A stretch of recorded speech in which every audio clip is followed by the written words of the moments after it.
Bismillahirrahmanirrahim. Assalamualaikum warahmatullahi wabarakatuh. Pemirsa yang dirahmati Allah, marilah kita simak ceramah dari Kiai Haji dengan tema Bulan Muharram, di mana terbukanya rahasia-rahasia langit. Sebelumnya marilah kita bersolawat terlebih dahulu. Allahumma sholli ala Sayyidina Muhammad wa ala ali Sayyidina Muhammad. Selamat menyaksikan.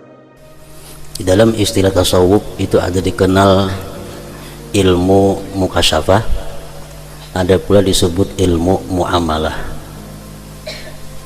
Ilmu muamalah itu ilmu spesial untuk membersihkan diri dari segala sifat yang tercela dan memperhiasi diri dengan sifat-sifat terpuji. Itu disebut dalam tasawuf ilmu muamalah. Sedangkan ilmu mukasyafah itu ilmu di mana kita diperlihatkan Allah surga dan isi-isinya. Kita diperlihatkan Allah neraka dan orang-orang penghuninya.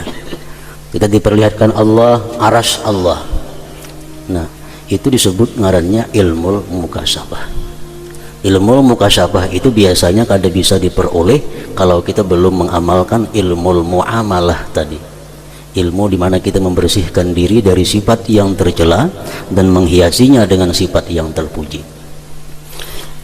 Ilmu mukasyafah itu bisa kita diberi Allah kalau sudah hati kita bersih, kalau sudah hati kita bisa menerima cahaya-cahaya ilahi. Nah, untuk mendapatkan cahaya-cahaya di dalam hati itu, jalan yang paling cepat adalah melalui sembahyang. Sembahyang macam apa? Sembahyang yang didasari dengan ikhlas karena Allah, dan sembahyang yang penuh dengan khusyuk, mengagungkan Allah dan malu kepada Allah dan lain sebagainya daripada sifat-sifat khusyuk itu.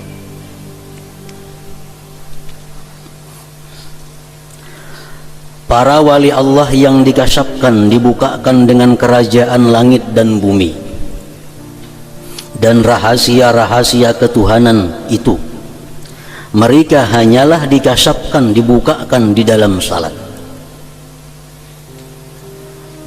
Ada yang bisa menjelaskan bahwa surga itu macam ini bentuknya. Ada yang bisa menjelaskan sirat, titian sirat itu macam ini. Nah, itu mereka peroleh, mereka dapatkan adalah di dalam sembahyang mereka. Dibukakan oleh Allah hijab sehingga mereka bisa menyaksikan yang demikian itu.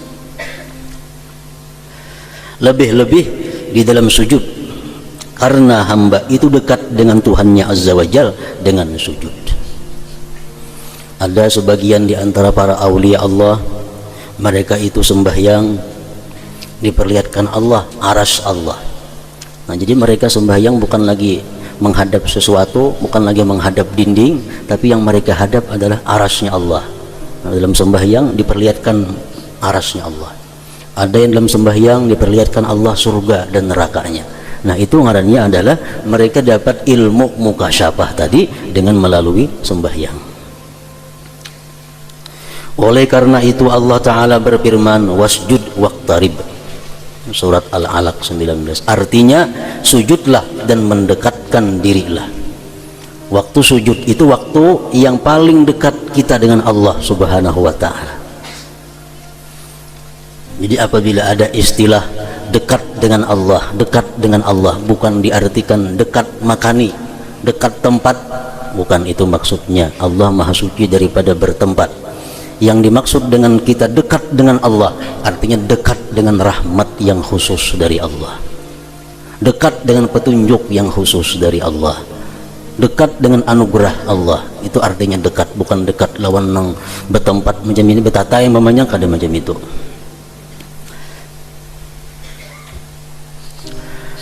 Keterbukaan setiap orang yang salat itu menurut kadar kejernihannya dari kekeruhan-kekeruhan dunia.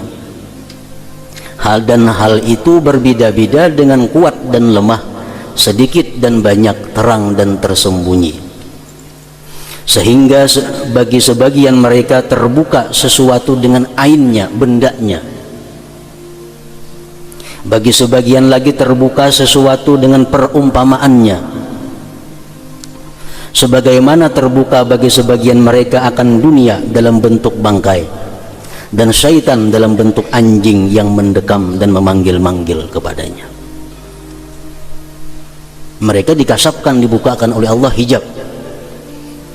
Ada yang dibukakan hijab itu langsung melihat bendanya, ada yang diperlihatkan perumpamaan-perumpamaannya. Dalam sebuah hadis, Rasulullah Sallallahu Alaihi Wasallam sembahyang bersama-sama dengan para sahabatnya. Tuntung sembahyang, beliau bersabda, "Ma min syai'in lam akun urituhu illa ra'aituhu bi maqami hattal jannah wan nar." Ujar Nabi, tidak ada sesuatu yang belum pernah aku lihat melainkan diperlihatkan kepadaku pada tempatku ini. Waktu aku sembahyang tadi, ujar Nabi, diperlihatkan Allah kepadaku sesuatu yang belum pernah aku lihat, sehingga aku melihat surga dan neraka. Nah, artinya apa? Bahwa beliau dalam sembahyang tadi dikasapkan, dibukakan oleh Allah hijab, sehingga bisa melihat surga dan neraka. Fa'uhiya ilayya annakum tuftanun fi kuburikum qariban min fitnatil masihid dajjal. Waktu itu, ujar Nabi, aku menerima wahyu dari Allah bahwa kalian nanti akan diuji di dalam kubur. Dalam sembahyang itu Nabi kita diberi Allah wahyu. Setelah diperlihatkan surga, diperlihatkan neraka, Nabi kita didatangkan wahyu dalam sembahyangnya. Isi wahyunya adalah bahwa kalian nanti di dalam kubur akan diuji seperti di fitnah Dajjal. Apa di antara ujian di dalam kubur itu? Setiap manusia akan ditanya di dalam kubur, ma ilmuka bihadzal rajul, apa pengetahuan engkau dengan ini laki-laki. Jadi di dalam kubur itu bukan hanya ada pertanyaan marabbuka, siapa Tuhan engkau, wa man nabiyuka, siapa nabi engkau, bukan hanya itu. Ada lagi ujian dalam kubur, dihadirkan di kubur itu nanti sesusuk laki-laki. Malaikat bertanya, siapa laki-laki ini menurut engkau? Pak Amal Mukmin, kalau ia beriman, orang tersebut, orang yang beriman, fayaqul, dia mengata, huwa Muhammadun Rasulullah ja'ana bil bayyinat wal huda fa'ajabna wattaba'na. Itu laki-laki adalah Muhammad Rasul Allah yang telah datang kepada kami dengan keterangan dan petunjuk, kami memperkenankan dan kami mengikuti dia. Kalau kita beriman dalam dunia, kita bisa pinandu, itu laki-laki adalah Muhammad Rasulullah. Jadi setiap orang di dalam kubur dihadirkan sosok Nabi Muhammad, ditakuni siapa ini. Wa amal munafik, kalau orang munafik begitu ditanya siapa laki-laki ini, fayaqul, dia akan menjawab, la adri, aku tidak tahu. Aku tidak tahu, aku ada pinandu siapa laki-laki ini. Kenapa? Karena dalam dunia ini memang kada beriman kepada Rasulullah Sallallahu Alaihi Wasallam. Nah, Nabi kita mendapat wahyu tersebut di dalam sembahyang. Dalam sembahyang itu pula beliau diperlihatkan surga dan neraka. Nah, kenapa bisa demikian? Dalam sembahyang itu dibukakan hijab-hijab tadi, karena dalam sembahyang itu adalah waktu seseorang paling dekat dengan Allah Subhanahu wa Ta'ala.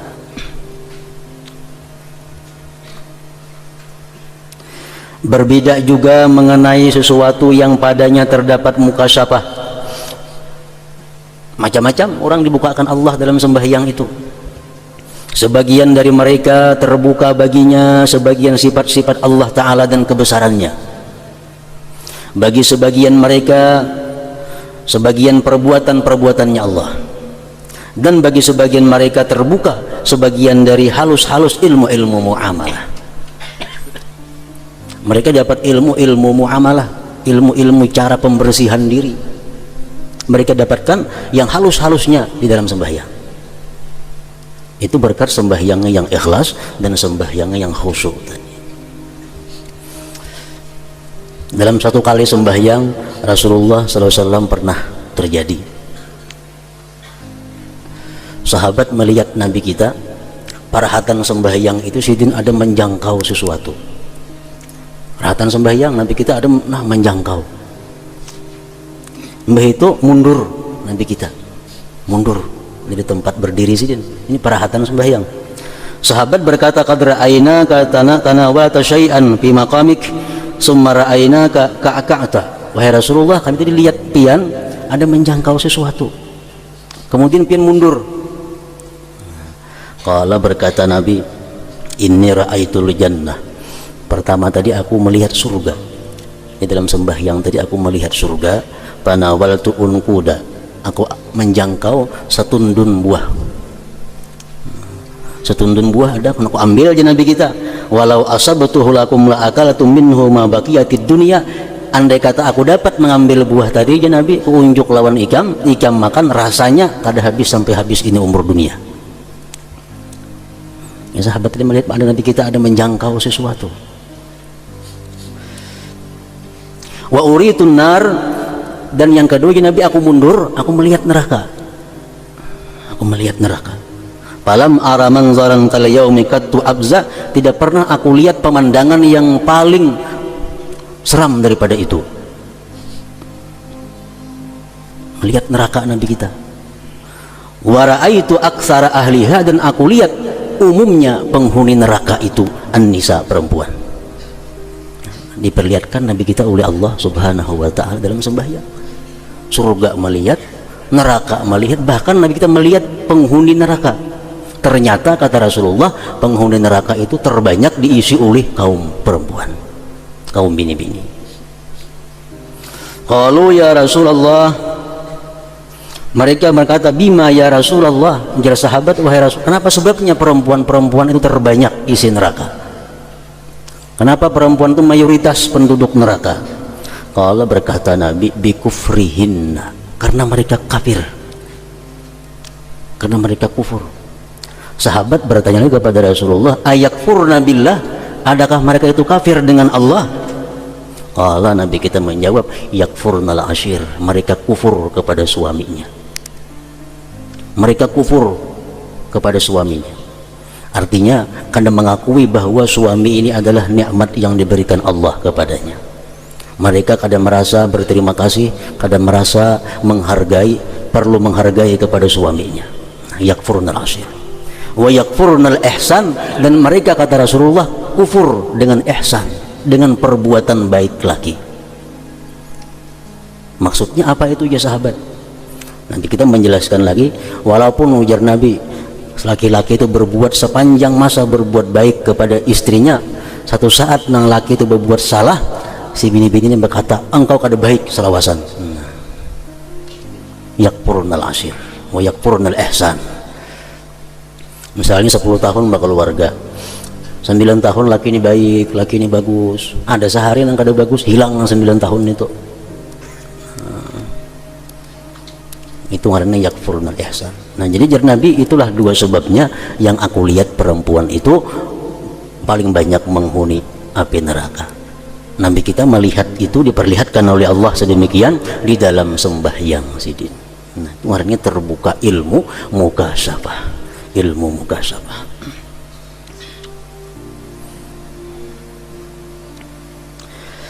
Untuk menentukan makna-makna ini ada setiap waktu sebab-sebab yang tersembunyi yang tidak terhitung. Kadang-kadang dia dalam sembahyang diperlihatkan surga, kadang-kadang dalam sembahyang seseorang diperlihatkan neraka, kadang-kadang dalam sembahyang dia diperlihatkan Allah kejadian-kejadian yang akan ia hadapi. Itu bermacam-macam sebabnya. Kenapa? Yang paling kuatnya adalah persesuaian himmah. Apa yang diinginkan oleh seseorang itu, apa yang ia pikirkan sebelum sembahyang itu. Nah, dalam sembahyang ini bisa dibukakan oleh Allah hijabnya. Karena apabila himmah itu dihadapkan kepada sesuatu yang tertentu, maka hal itu lebih utama untuk terbukakan. Kita ingat kisah manaqib Imam Ghazali dan adiknya Ahmad Al-Ghazali. Imam Al-Ghazali jadi imam di masjid. Nang ading Ahmad Al-Ghazali mengikut di belakang. Tahu-tahu Ahmad Al-Ghazali mufarakah dengan kakaknya. Bulik ke rumah. Ditakuni nang mama, kenapa kamu ada 4 kakak sembahyang di masjid? Ujar Ahmad tadi mengatakan dalam sembahyang ulun tadi, ulun melihat bahwa hati kakak ulun itu berlumuran dengan darah. Nah ini ngarannya ilmu mukasabah. Dalam sembahyang dia diperlihatkan Allah hati imam itu macam apa.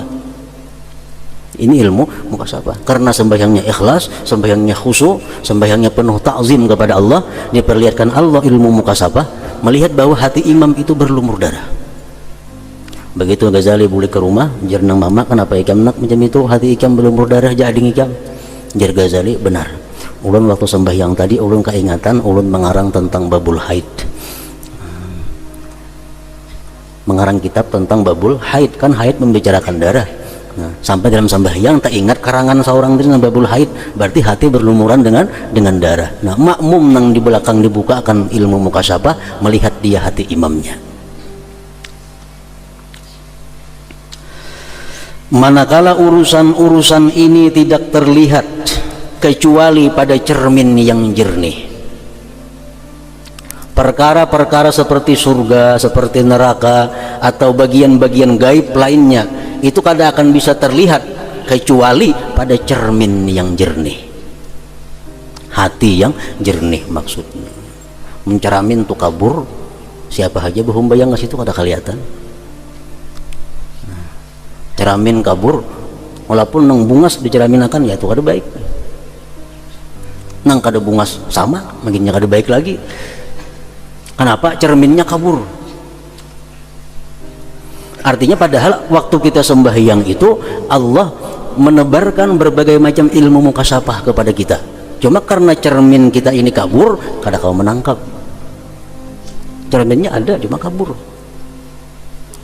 Padahal seluruh cermin itu kabur, artinya sebijian cermin itu kabur, maka terhalanglah petunjuk daripadanya. Ada kamu melihat, bukan karena kikir dari pihak zat yang memberikan kenikmatan petunjuk, bukan karena Allah kikir dengan hidayahnya, bukan karena Allah kikir memberikan ilmu mukasabah kepada kita, bukan, tetapi karena keburukan bertumpuk-tumpuknya kuturan pada tempat penerimaan petunjuk itu. Karena wadahnya ini nang kada kau diandaki itu,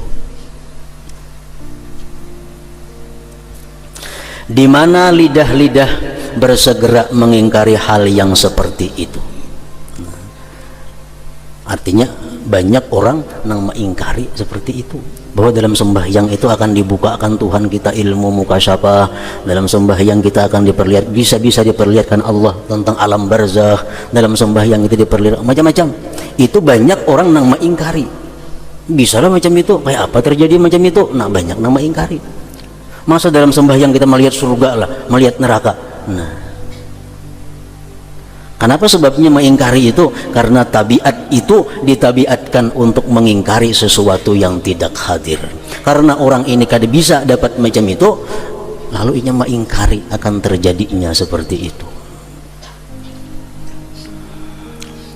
Seandainya janin, anak nang dalam perut ibu, seandainya janin itu mempunyai akal, niscaya ia mengingkari kemungkinan wujud manusia di udara yang lapang. Kenapa? Karena ia belum pernah hidup di udara yang lapang.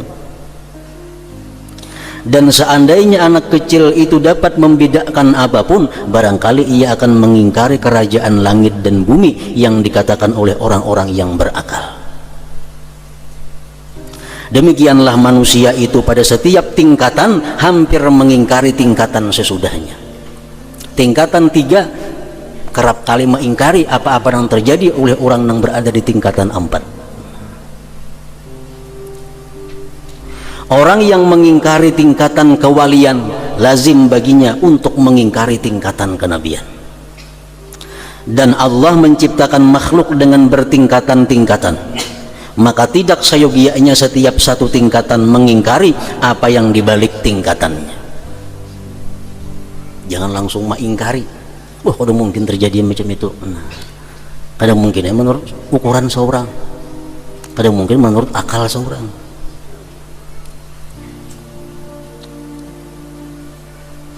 Namun manakala mereka menuntut hal ini untuk perdebatan dan pembahasan yang mengacaukan, dan mereka tidak mencarinya untuk menjernihkan hati dari sesuatu selain Allah Azza wa Jal, maka mereka kehilangan dan mengingkarinya. Ada mendengar kisah macam itu, ada orang yang sembahyang dibukakan oleh Allah ini. Ia mah ingkari. Tapi kadang mau mencontoh meniru kayak apa, mestinya macam ini ditiru, pang coba akan kayak apa, bersihkan hati, jernihkan hati. Kalau pina dapat macam itu, kadang mau membahas dengan pembahasan yang mengacaukan, akhirnya mengingkari. Barang siapa yang tidak termasuk ahli mukasyafah, maka tidak lebih sedikit daripada beriman kepada yang gaib.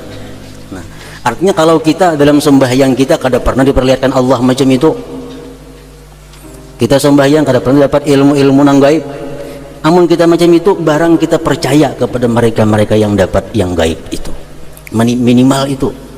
Mungkin kita kada sampai kepada makam itu, kita percaya barang kepada makam nang lebih tinggi itu, dan ia membenarkannya sampai ia menyaksikannya dengan percobaan. Di dalam hadis terdapat, innal abda idza qama fis shalah rafa'allahu subhanahu al-hijab bainahu wa baina 'abdihi wa wajahahu bi wajhihi wa qamatil malaikatu min ladun mankibaihi ila al-hawa yusalluna bi salatihi wa yu'minuna ala du'aihi wa innal musalliya la yanzuru alaihi al-birru min ananis sama ila mafriqi ra'sihi wa yunadi munadin law 'alima hadzal munaji man yunaji maltafat wa inna abwaba sama tuftahu lil musallin wa inna Allah azza wa jalla yubahi malaikatahu bi 'abdihil musalli. Artinya sesungguhnya hamba apabila berdiri dalam salat, maka Allah yang maha suci mengangkat hijab tirai antara dia dan hambanya. Diangkat Allah hijab sehingga kita bisa melihat kerajaan Allah, bisa melihat arasnya Allah. Dia Allah menghadapinya dengan wajahnya orang tersebut, dan malaikat berdiri dari sisi kedua bahunya sampai ke udara. Kita sembahyang itu, malaikat kiri kanan berdiri sampai tumpuk-tumpuk sampai ke atas. Mereka malaikat tadi salat dengan salatnya, mengikut sembahyang kita dan mengaminkan doanya. Kita berdoa, malaikat mengaminkan. Sesungguhnya orang yang salat itu bertebaranlah kebajikan atasnya dari setinggi langit sampai ke pertengahan kepalanya. Dan pemanggil memanggil-manggil, seandainya orang yang munajat itu mengetahui zat yang ia munajat kepadanya, niscaya ia tidak berpaling. Sesungguhnya pintu-pintu langit itu dibuka bagi orang-orang yang salat, dan sesungguhnya Allah azza wa jalla berbangga kepada para malaikatnya dengan hambanya yang salat. Artinya ada, kita sembahyang itu ada malaikat kiri kanan kita umpat, ada malaikat mengaminkan kita, dibukakan pintu hijab kepada Allah. Nah, karena kita ini tadi cerminnya kabur, lalu kita kada bisa menyaksikan itu, kada bisa menyaksikan dan merasakan itu. Bagi orang-orang yang hatinya bersih, bisa dia melihat itu, paling kada bisa merasakannya. Dibukanya pintu langit dan penghadapan Allah Ta'ala kepadanya dengan wajahnya adalah kinayah sindiran dari keterbukaan kasab yang telah kami sebutkan tadi. Orang yang sembahyang itu dibukakan Allah pintu langit. Sebenarnya dia bisa melihat apa-apa kerajaan langit itu. Kalau orang yang sembahyang ini hatinya, mata hatinya bujur-bujur bersih. Di dalam Taurat tertulis, hai anak Adam, janganlah kamu lemah dari berdiri di hadapanku dengan salat, dengan menangis. Maka akulah Allah yang mana aku dekat kepada hatimu, dan kamu melihat cahayaku dengan gaib. Kamu melihat cahayaku dengan mata hatimu, artinya. Ia berkata, kami berpendapat bahwa kelembutan, menangis, dan keterbukaan yang didapatkan oleh orang yang salat di dalam hatinya adalah karena dekat Tuhan yang Maha Suci terhadap hatinya. Apabila kedekatan ini tidak ada, yakni kedekatan dengan tempat, maka tidak ada makna baginya melainkan dekat dengan petunjuk rahmat dan terbukanya hijab. Orang yang sembahyang itu artinya dekat dengan Allah, bukan berarti berhadapan Allah, bertatai Allah, kanda. Itu kata-kata kinayah daripada bahwa orang yang sembahyang itu dibukakan Allah segala yang terdinding bagi dirinya.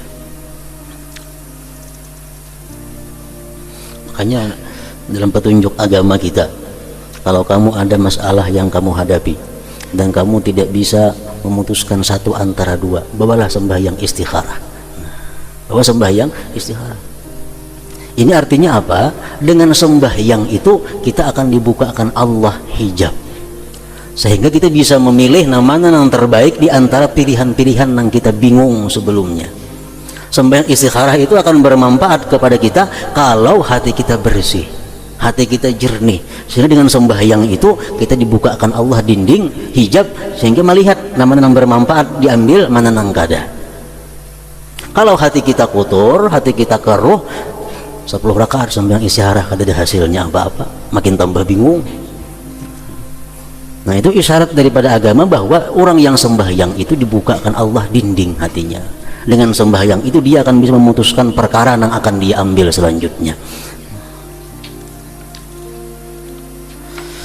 Dan dikatakan sesungguhnya apabila hamba salat 2 rakaat, maka kagumlah terhadapnya 10 baris malaikat. Setiap sab baris daripadanya ada 10.000 malaikat, dan dengannya Allah berbangga kepada 100.000 malaikat. Kita ini sembahyang, malaikat kagum dengan kita, malaikat salut lawan kita, malaikat iri lawan kita. Kenapa sebabnya? Karena kita diberi Allah sesuatu ibadah yang berbeda-beda, mulai berdiri, rukuk, sujud. Nah, lain halnya malaikat. Demikian itu karena hamba itu di dalam salat telah menghimpunkan antara berdiri, duduk, rukuk, dan sujud. Allah memisahkan hal itu atas 40.000 malaikat. Ada malaikat yang berdiri tidak rukuk sampai hari kiamat. Ya Tuhan, malaikat kelompok ikam ini kuperintahkan hanya rukuk aja boleh semacam sampai hari kiamat.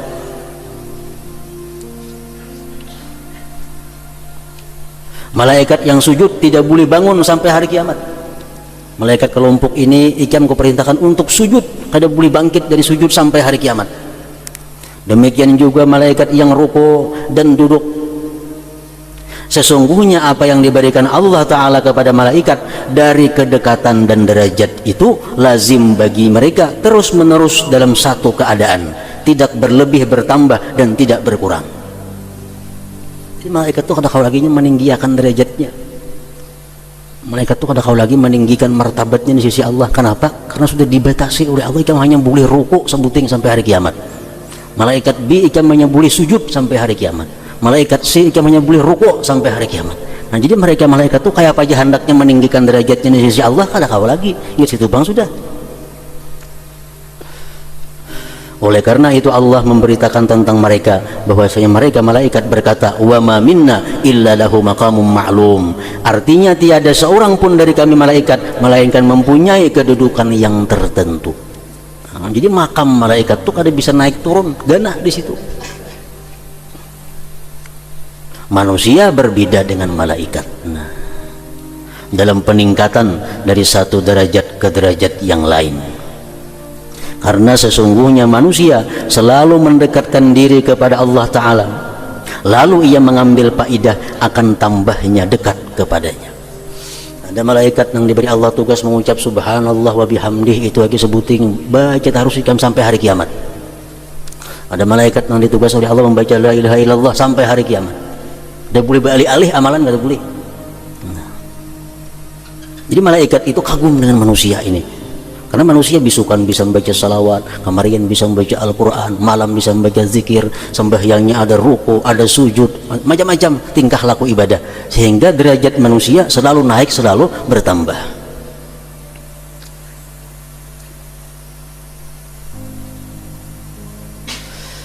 Karena sesungguhnya manusia selalu mendekatkan diri kepada Allah Ta'ala, lalu ia mengambil faidah akan tambahnya dekat kepadanya.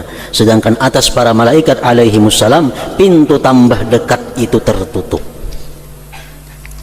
Tidaklah bagi tiap-tiap malaikat melainkan derajat yang mana ia berhenti padanya, dan ibadahnya yang ia sibuk padanya, tidaklah ia berpindah kepada lainnya dan tidak lemah daripadanya.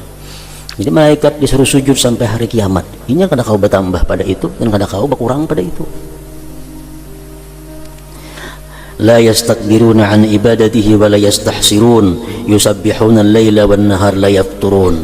Artinya mereka malaikat tidak mempunyai rasa angkuh untuk menyembahnya Allah, dan tiada pula merasa letih.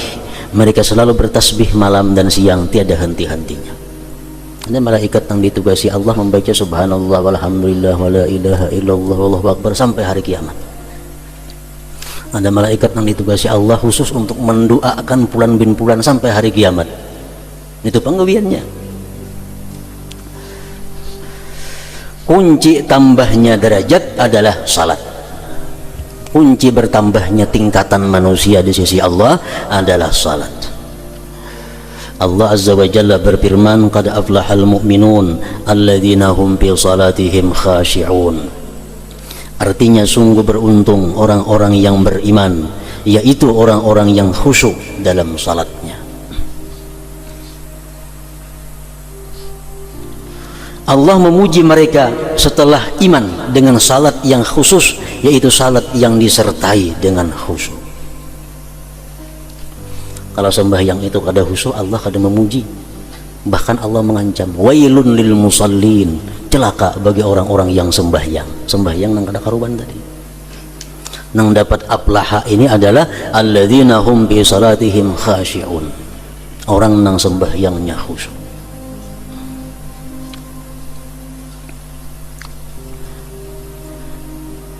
Kemudian Allah mengakhiri sifat-sifat orang-orang yang beruntung dengan salat juga.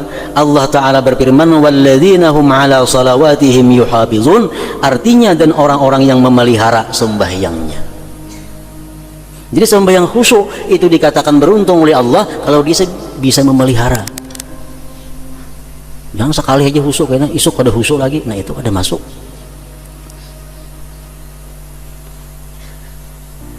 Yang Allah katakan beruntung tadi orang yang khusyuk dan bisa memelihara.